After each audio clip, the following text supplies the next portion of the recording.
Have you ever wondered why some people seem to bend reality toward them, while others keep pushing, forcing, struggling, and still feel as if life is moving in the opposite direction? Most people are taught to believe that reality is fixed, external, and indifferent. They are told that circumstances come first, and only then do emotions, beliefs, and identity follow. But what if that sequence is backwards? What if the world you call reality is not merely something you enter each morning, but something you participate in shaping through the frequency of your inner state? This is where everything begins to change. Not with fantasy, not with blind optimism, and not with a fragile hope that simply wishing harder will make the universe respond. True co-creation begins at a deeper level, where thought, emotion, attention, and expectation stop acting as separate forces and begin operating as one coherent signal. In quantum physics, observation is not passive. At the energetic level, attention influences outcome. And while many people hear that idea and reduce it to a slogan, very few stop long enough to feel its real implication. Your consciousness is not a spectator in this life. It is a participant. That means the exhaustion, the repetition, the delays, the patterns that keep returning in different forms may not be random at all. What if the life you are living today is echoing the version of you that you have been unconsciously rehearsing for years? And if that is true, what else have you been transmitting without realizing it? What if the energy you feel being drained by others isn't actually coming from them, but from the version of yourself you become around them? This is one of the most misunderstood dynamics in both psychology and energy work. People walk away from conversations feeling exhausted and immediately conclude, they drained me. But if you look closer, honestly, without filters, you may notice something more subtle and far more powerful. You weren't just with them, you were managing yourself, monitoring your words, adjusting your tone, filtering your reactions, suppressing impulses, trying to be agreeable, likable, acceptable. In other words, you were running a constant internal program. How should I be right now so this goes well? And that program is not neutral. It consumes energy. In physics terms, maintaining a state that is not natural to a system requires continuous input. The same applies to your identity. When you are aligned with who you are, there is flow, minimal resistance, minimal effort. But when you shift into a constructed version of yourself, one designed to control perception or avoid rejection, you create internal friction. That friction is what you feel as exhaustion. So the question becomes uncomfortable, but necessary. Are people draining your energy? Or are they triggering the version of you that abandons itself to be accepted? Because if it's the second, then something profound opens up. The problem is no longer outside of you. And that means the power to change it isn't outside of you either. And once you see this, you can't unsee it.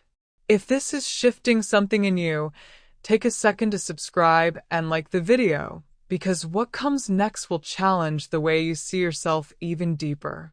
Why do you feel completely at ease with some people and subtly tense, guarded, or drained with others, even when nothing bad is happening? At first glance, it seems like the answer is obvious. It's about them, their personality, their energy, their behavior. But if you slow down and observe your internal state, not them, but you begin to notice a deeper pattern emerging. With certain people, you don't think about how you're coming across. You don't edit yourself mid-sentence. You don't calculate reactions or anticipate judgment. There is no performance. And because there is no performance, there is no energy leak. You are simply being. Now contrast that with environments where you feel heavy. Notice what changes. Your awareness shifts inward, but not in a grounded way, in a monitoring way. You start asking silent questions. Am I saying the right thing? Do they approve? Should I hold back? And without realizing it, your entire system enters a state of microcontrol. This is where quantum and psychological principles intersect in a powerful way. Your state of being is not just emotional, it is informational. It is a signal. And when that signal is split between who I am and who I think I need to be, coherence breaks. In physics, incoherent systems lose efficiency. In human experience, that loss of coherence is felt as tension, fatigue, and disconnection. So what you call good energy is not something others are giving you. It's the absence of internal resistance. And what you call bad energy is not something others are imposing on you. It's the cost of sustaining a version of yourself that isn't real. Now the question becomes unavoidable. In how many areas of your life are you still performing and calling it normal? What if the real exhaustion doesn't come from what you're doing, but from what you're trying to control? There is a subtle habit that quietly governs most human interactions, and almost no one questions it. The belief that you must manage how others perceive you, how they feel about you, and how the interaction unfolds. It seems harmless, even intelligent, but underneath, it creates a constant internal pressure that never truly turns off. Think about how often you adjust yourself mid-conversation, not because it feels natural, but because you are predicting outcomes. You soften your tone so you won't seem harsh. You hold back thoughts to avoid conflict. You amplify enthusiasm so you'll be liked. And while none of these actions seem dramatic on their own, together they create a state of continuous internal regulation. This is not flow. This is control. And control, at its core, is resistance. In quantum terms, when a system is forced into a configuration that is not aligned with its natural state, it requires sustained energy to maintain that distortion. The same principle applies to your identity. Every time you override your natural response to engineer a specific perception, you create a split between your authentic signal and your projected signal. That split is where the drain begins. But here is the deeper realization most people avoid. You are not actually controlling how others feel. You are only controlling yourself in response to the fear of how they might feel. And that fear, unseen, unspoken, but constantly active, is what keeps you locked in a loop of tension. So, ask yourself honestly, how much of your life is spent trying to manage reactions that were never yours to control in the first place? What if your need to please others was never really a choice, but a strategy your system learned to survive? Most people think of people-pleasing as a personality trait, something soft, harmless, even kind. But when you look beneath the surface, you begin to see that it is not driven by generosity. It is driven by safety. At some point, your system learned a silent equation. If I am agreeable, I am accepted. If I am accepted, I am safe. And once that equation is formed, it doesn't stay in the past. It becomes automatic. You don't consciously decide to adapt, to soften, to over-explain, to avoid tension. Your body does it before your mind even catches up. Your tone changes. Your posture shifts. Your words filter themselves. Not because you are trying to manipulate, but because at a deeper level, your system is trying to prevent rejection. And rejection, to the nervous system, does not feel like a minor inconvenience. It feels like a threat. This is where the illusion begins. Because while your behavior appears social, what's actually happening is internal regulation. You are constantly adjusting yourself to maintain emotional stability, not based on who you are, but based on how others might respond. And that constant adjustment is exhausting, not because you are weak, but because you are sustaining a version of yourself that is built around external calibration rather than internal truth. So the question becomes sharper now. If your need to please was learned, is it still serving you, or is it quietly shaping a life that feels acceptable on the outside, but disconnected on the inside? Where did you first learn that being yourself wasn't enough? This question is uncomfortable for a reason. Because when you follow the pattern of people-pleasing, emotional monitoring, and self-adjustment back to its origin, it rarely begins in adulthood. It begins in environments where love, attention, or emotional safety felt conditional. Maybe it wasn't obvious. There was no explicit rule written on the wall, but the message was there, quietly shaping your system. Be good. Be quiet. Be impressive. Be easy. Be what keeps things stable. And as a child, you don't analyze that message, you adapt to it. You learn to read the room before you speak. You sense emotional shifts before they are expressed. You anticipate reactions, adjust your behavior, and slowly, almost invisibly, you start building a version of yourself designed to maintain connection. Because connection meant safety, and safety meant survival. This is where something profound happens. Your identity begins to organize itself not around authenticity, but around response. You become highly attuned, highly adaptable, highly aware, but at the cost of losing access to your unfiltered self. From the outside, this can look like emotional intelligence, like maturity, like being easy to be around. But internally, it creates a quiet split, because the version of you that learned to adapt never stopped adapting, even when the original environment is no longer there. So now the question deepens.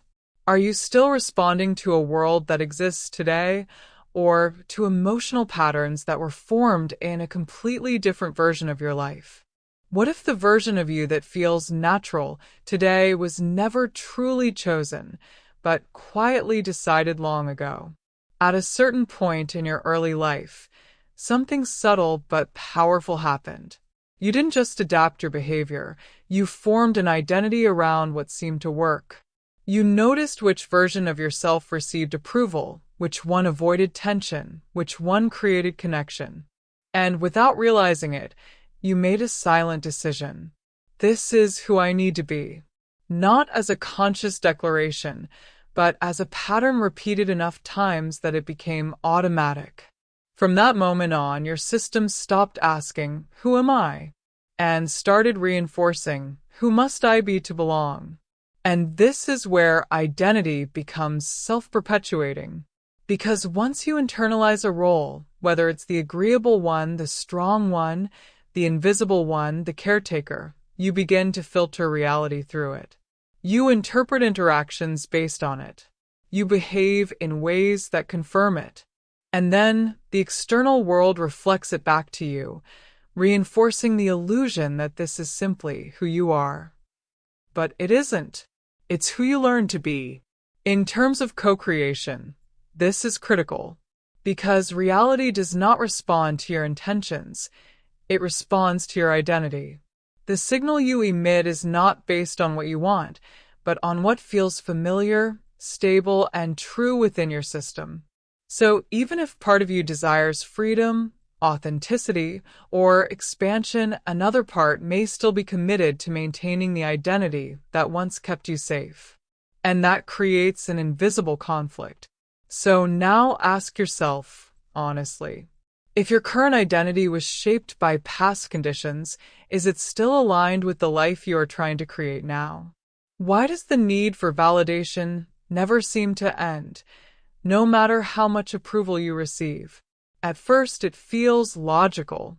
If someone recognizes you, appreciates you, chooses you, then something inside settles. There is a brief sense of relief, of confirmation. I'm okay. I'm enough. But notice how quickly that feeling fades. And almost immediately, a new need emerges.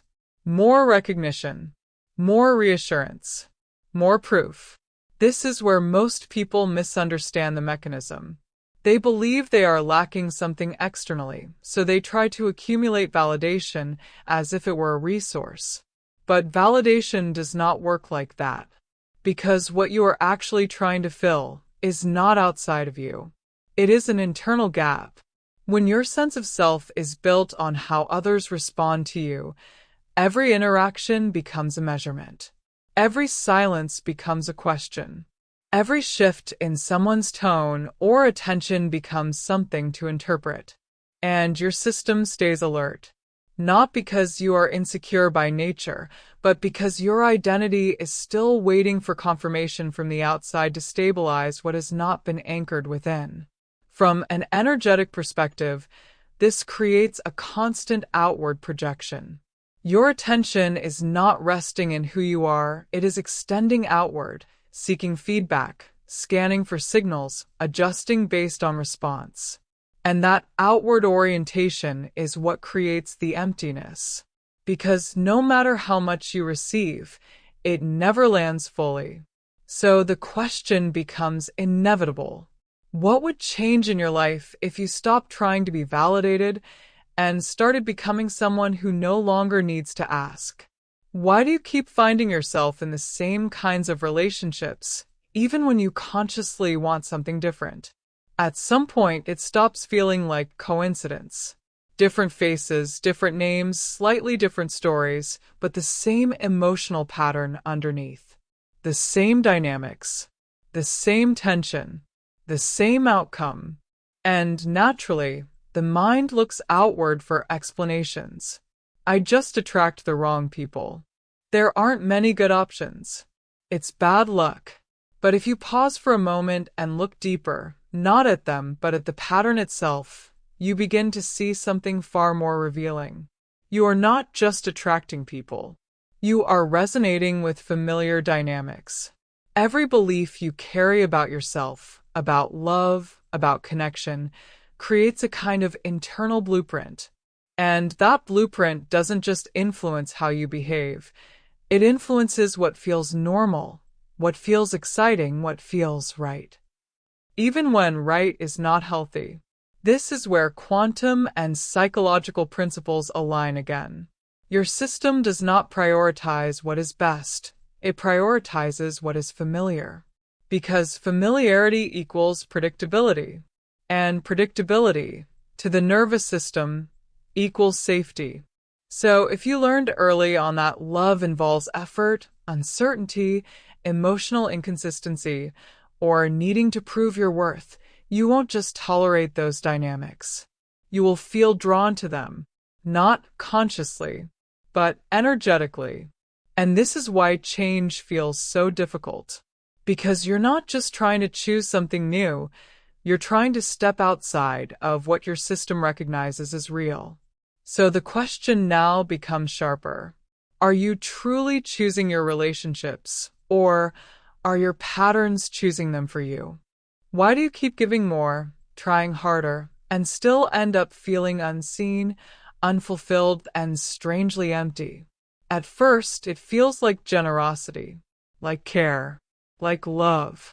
You show up, you listen, you support, you anticipate needs before they are spoken.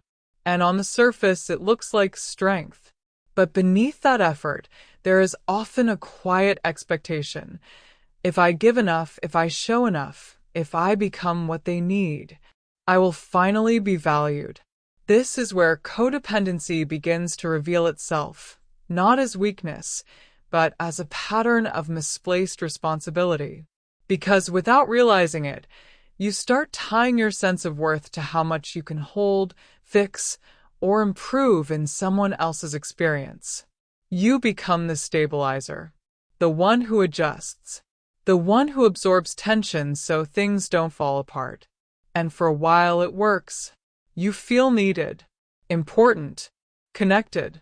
But slowly something shifts. You begin to feel drained, resentful, invisible. Not because others are necessarily taking from you, but because you are consistently moving your energy outward, investing it in maintaining connection, instead of anchoring it within yourself. From a co-creation perspective, This creates a distorted exchange. You are no longer relating as two whole individuals. You are relating from a position where your value depends on what you provide, not who you are. And that imbalance cannot sustain true connection. So the question becomes unavoidable. If you stopped overgiving, stopped fixing, stopped trying to earn your place, would the connection still exist? Or has your role become the very thing that's keeping you from being fully seen? What if the moment you blame others for how you feel, you quietly give away the only power that could change it? It feels justified at first. Someone ignores you, dismisses you, misunderstands you, and your reaction seems obvious. They made me feel this way. The mind builds a clear chain of cause and effect, their behavior, your emotion. But what if that chain is incomplete? Because between what happens and how you feel, there is something most people never examine: interpretation. Two people can experience the exact same situation and walk away with completely different emotional realities. One feels rejected. The other feels indifferent. One feels disrespected. The other barely notices. So what changed? Not the event, the meaning assigned to it. This is where the illusion begins to crack. Because if your emotional experience is shaped by the meaning your system generates, then the source of your experience is not fully external. It is being co-created in real time through your perception, your past conditioning, and your internal state. And yet, the moment you say, "They are the problem," you shift your focus outward. You start trying to manage, fix, or avoid them. But in doing so, you disconnect from the only place where transformation is actually possible: within. From a quantum perspective, attention directs energy. And wherever your attention goes, your power follows. So if your attention is locked onto others as the cause, your ability to shift your experience remains out of reach. Which leads to a question most people resist. What would happen if, instead of asking, "Why are they like this?" you started asking, "What in me is being activated right now, and why?" What if protecting your energy doesn't mean building walls, but finally stopping the quiet habit of abandoning yourself? Most advice around energy protection focuses on distance. Avoid certain people. Set stronger boundaries. Limit exposure. And while these actions can be useful, they often miss the deeper mechanism entirely. Because you can walk away from people and still carry the same pattern into every new interaction. You can change environments and still feel the same internal tension. Why? Because what truly drains you is not proximity, it is self-abandonment. It's the moment you override what you feel to keep things smooth. The moment you silence your truth to avoid discomfort. The moment you shrink your expression to maintain approval. These moments may seem small, almost invisible, but they accumulate. And each time you choose adaptation over authenticity, you send a signal to your system. My truth is less important than this connection. That signal has consequences. Not just emotionally, but energetically. Because when your internal state and your external expression are misaligned, your system has to sustain that contradiction. And sustaining contradiction requires energy. A lot of it.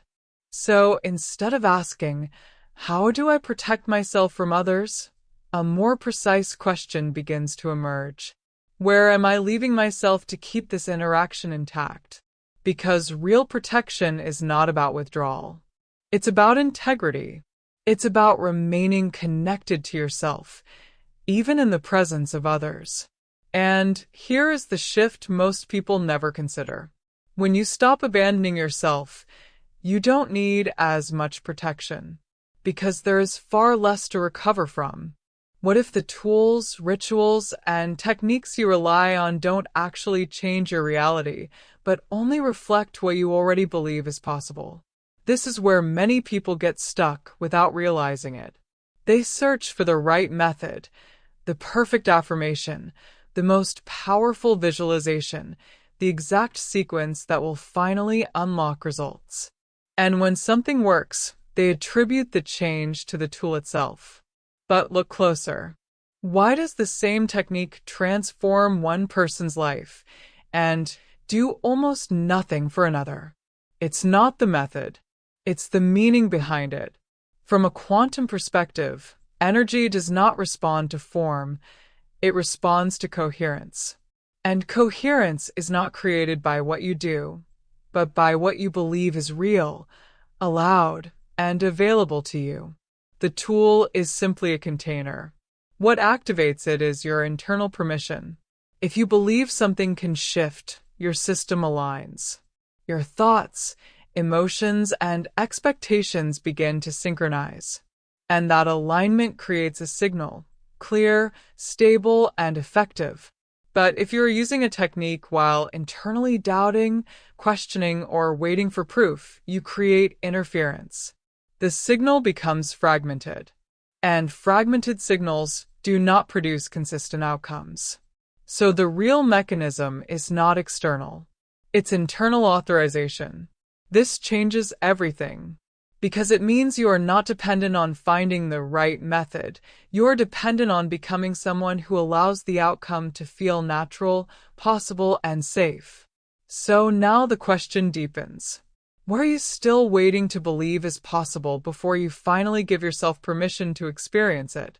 What if the idea that certain people drain your energy is not a truth about them, but a mirror reflecting something unresolved within you? It's easy to categorize, to say, this type of person is heavy, or that group always drains me. And on the surface, it feels accurate. Your body tightens. Your energy drops. The pattern seems consistent. But consistency does not always mean external truth. It often means internal pattern. Because if the same type of interaction repeatedly triggers the same response in you, what you are experiencing is not just them. It is your system reacting to a familiar dynamic. Something in that interaction is activating a known pathway, a learned response, a stored expectation. And instead of questioning the response, the mind labels the source. They are the problem. But here's where the shift begins. If it were purely about them, everyone would experience them the same way. But they don't. Which means the drain is not a fixed quality. It is relational. It is created in the interaction between their behavior and your internal state. From a co-creation standpoint, this is powerful because it means you are not at the mercy of certain people or environments. You are encountering reflections of patterns that can be observed, understood, and ultimately transformed, not by changing them, but by changing how you meet the interaction. So the question becomes unavoidable. Instead of asking, why do these people drain me? What happens if you ask, what part of me is being activated here, and what is it trying to show me? Why do certain people make you feel instantly safe, while others create tension, even if they haven't done anything wrong? At first, it seems like chemistry, a natural connection, something unexplainable. You relax, you open up, you don't overthink. It feels easy, almost effortless. And so you conclude, they have good energy. But what if that sense of safety is not something they are giving you, but something you are allowing yourself to feel in their presence? With those people, you don't anticipate judgment. You don't prepare for rejection. You don't feel the need to monitor yourself. And because that internal pressure disappears, your system shifts into coherence. You become present, and presence feels like peace. Now compare that with the interactions where you feel tense. Notice what changes, not externally but internally. Your awareness sharpens. You begin to scan, to predict, to adjust. And without realizing it, You enter a state of subtle self-protection, not because something is necessarily wrong, but because something in you expects it might be. This is where your internal model of safety becomes visible. From a nervous system and co-creation perspective, safety is not determined only by external reality. It is influenced by what your system has learned to associate with acceptance or rejection. And those associations are often formed long before the current moment. So what feels like this person is safe may actually mean, with them, I don't feel the need to abandon myself. And what feels like this person is draining may mean, with them, I feel the need to perform. So the question becomes clear. Are you reacting to who people truly are, or to what your system has learned to expect in connection? How much of your exhaustion comes from what you do, and how much comes from who you're trying to be while doing it?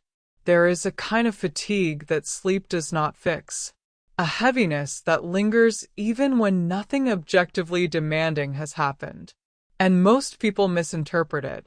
They assume they need more rest, less interaction, fewer responsibilities. But what if the exhaustion is not coming from activity but from performance?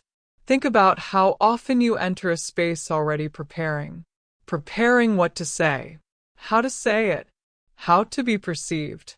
You are not simply participating, you are curating an experience of yourself in real time.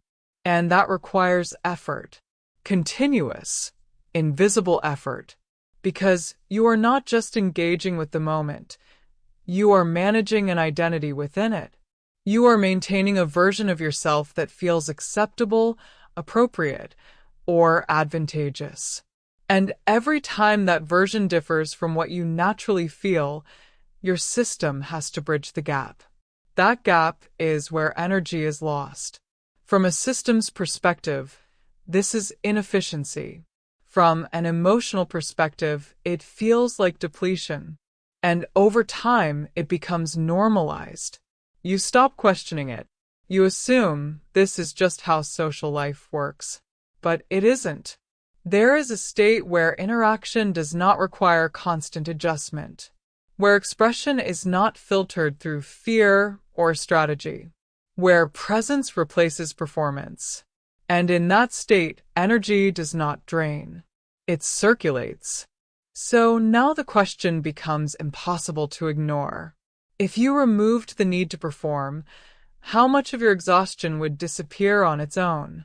What if the moments when you feel most energized, most alive, are not accidents, but glimpses of what happens when you stop resisting who you are? Think about those rare experiences when time seems to disappear. You're not analyzing yourself. You're not editing your words. You're not wondering how you're being perceived. You're simply immersed, fully present, fully engaged, fully you. This is what many call flow. But flow is not something you chase. It's something that emerges when resistance drops. In those moments, there is no split between your internal state and your external expression. What you feel, think, and say are aligned. There is no internal negotiation, no monitoring, no correction. And because of that, your system becomes coherent. And coherence is power. From a quantum perspective, coherent systems produce stronger, more stable outcomes. Their signal is clear, undistorted. And in human experience, that clarity translates into magnetism, creativity, and a natural sense of ease. Notice something important here. When you are in flow, you are not trying to be accepted. You are not trying to be impressive. You are not trying to control the outcome. And yet this is when you often feel most connected, most effective, most real. So what does that tell you? It suggests that the energy you are searching for is not something you need to acquire. It is something that returns when you stop interfering with it. Which leads to a deeper question. If your natural state already contains this level of clarity and energy, what have you been doing that consistently pulls you out of it? Why does the more you want approval, acceptance, or validation, the more unnatural your presence begins to feel. At first, the desire seems harmless. Of course you want to be liked. Of course you want to be accepted. These are deeply human needs. But something subtle happens the moment that desire turns into dependency. Your focus shifts. Instead of being anchored in your own experience, your attention moves outward, toward reactions, signals, outcomes. You begin to anticipate how you will be received before you even express yourself. And without noticing, you start shaping your behavior to secure a specific result. This is where authenticity begins to distort, because now your expression is no longer arising from what is true. It is being filtered through what is strategic, what will work, what will land, what will be approved, and your system feels that. From an energetic perspective, attachment to outcome creates tension. It introduces a subtle pressure into your signal. You are no longer simply expressing, you are trying to get something from the interaction. And that effort changes everything. Your tone tightens, your body contracts, your words become calculated. And even if no one can consciously explain it, the interaction loses its natural quality. Because presence has been replaced by intention. Not clear intention, but needy intention. So what you experience as disconnection is not random. It is the result of trying to control the response, which leads to a powerful realization. The more you need something from an interaction, the less free you are within it. So now the question becomes unavoidable. What would your presence feel like if you no longer needed anything in return? What if the deepest exhaustion you feel isn't coming from others, but from the silent conflict happening inside you? There is a tension that most people carry without fully recognizing it. A subtle but constant friction between two versions of themselves, the one they truly are and the one they believe they need to be accepted, respected, or loved. This is not always obvious.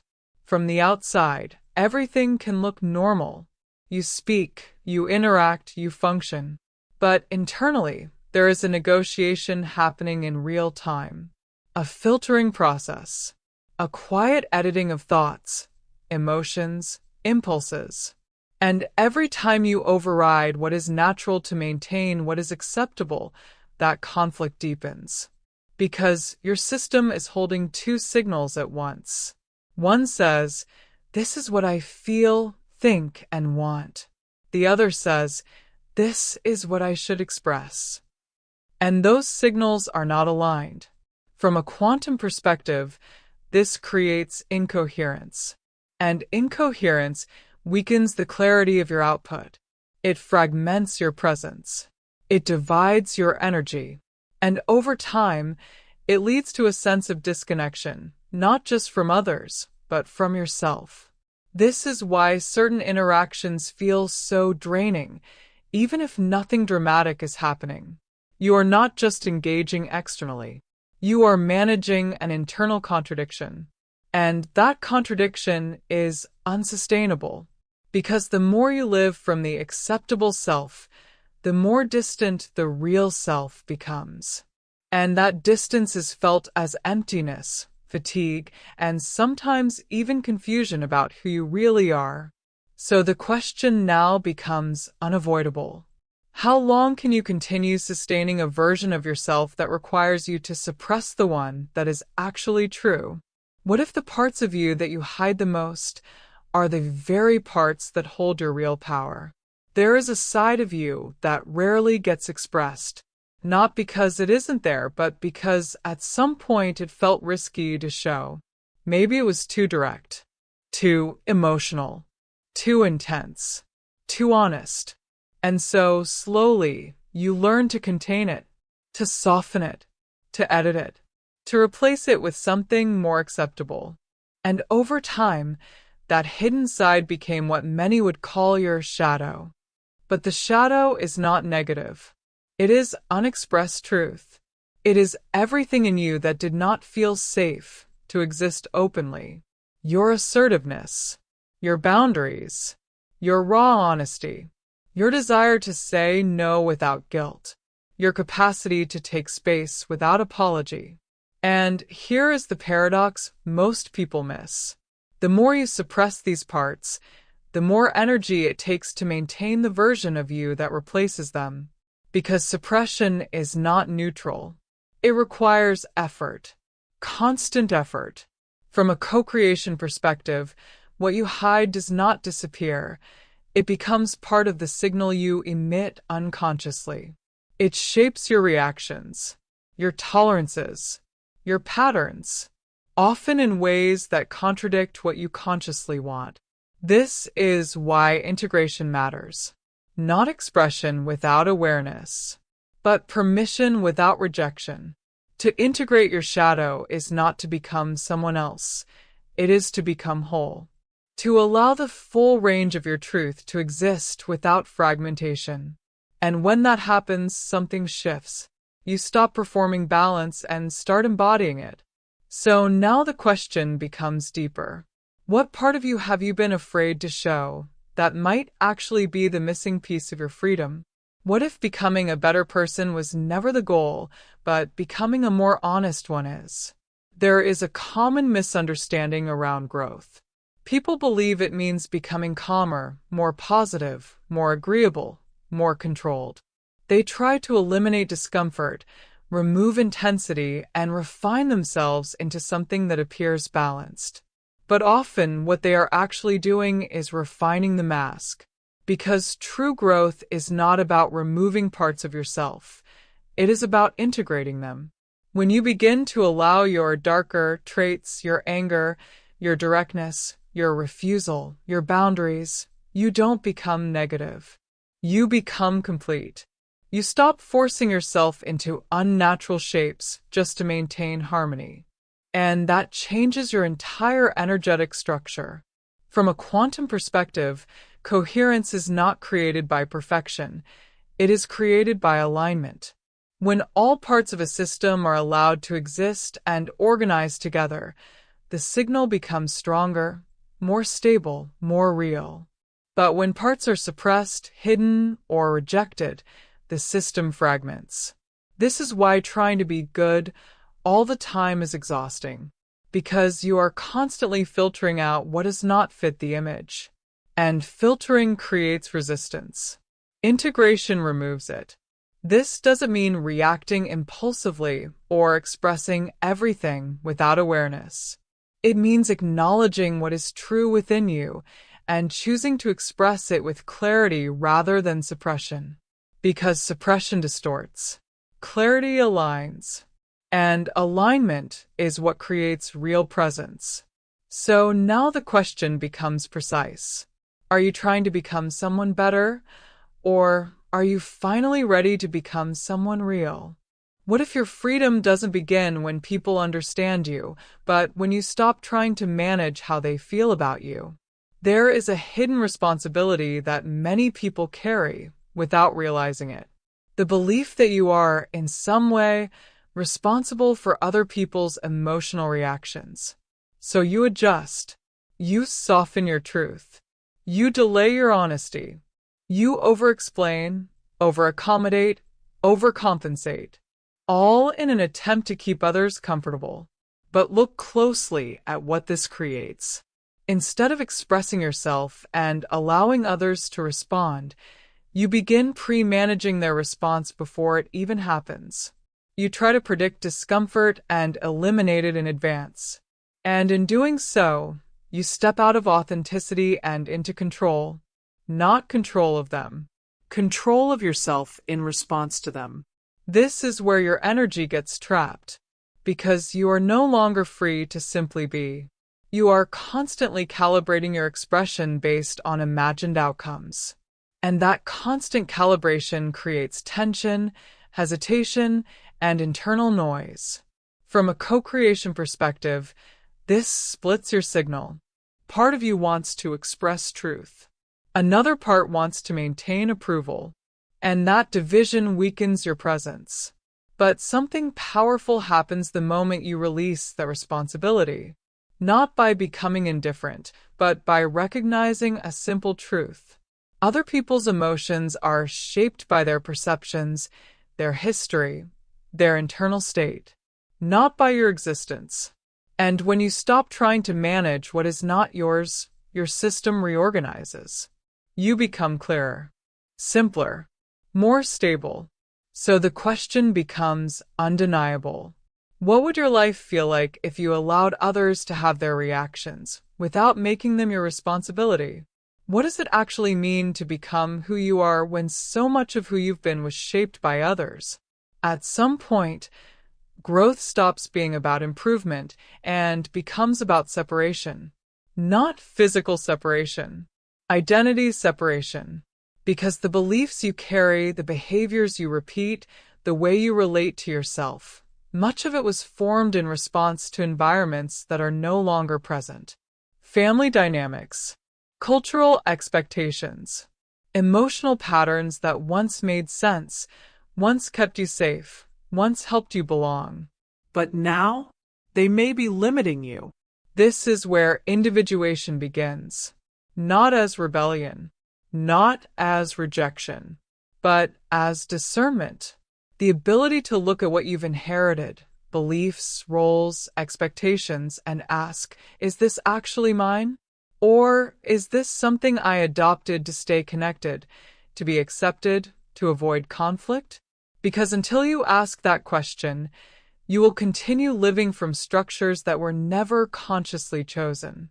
From a co-creation perspective, this is crucial, because your reality does not respond to who you want to be, it responds to who you consistently identify as. And if your identity is still anchored in outdated patterns, your external experience will continue to reflect them, even if you are trying to change. So individuation is not about becoming someone new.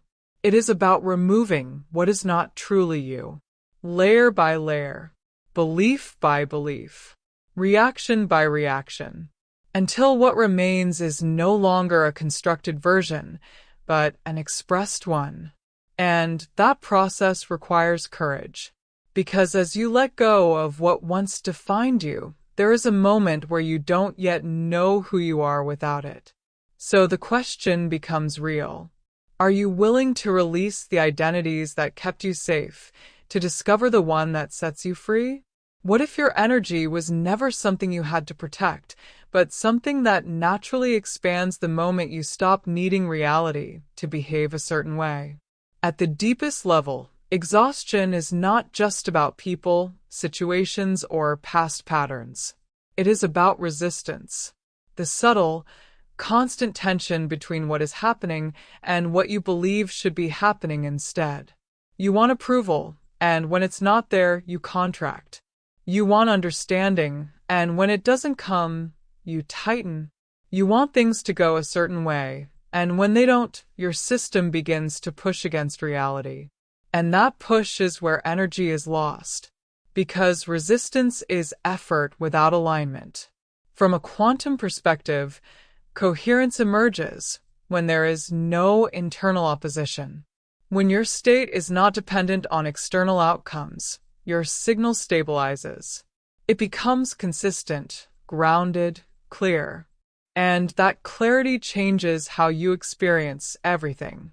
You are no longer reacting. You are relating. This is where real freedom begins. Not when everything goes your way, but when your internal state is no longer dictated by whether it does. Because the moment you release the need for reality to conform, you stop fragmenting your energy across expectations, fears, and imagined scenarios. You return to the present. And in the present, there is no performance, no anticipation, no negotiation. Only presence. And presence is power. So what you've been searching for, more energy, more clarity, more stability, was never something you had to build. It was something that was always available beneath the layers of resistance you learned to maintain. So now, the final question becomes undeniable. If you no longer needed anything to change in order to feel complete, who would you finally allow yourself to be? If this changed the way you see yourself, even slightly, don't let this be where it ends. Subscribe to the channel, like the video, and share it with someone who needs to hear this. Because the moment you shift internally, everything begins to respond differently.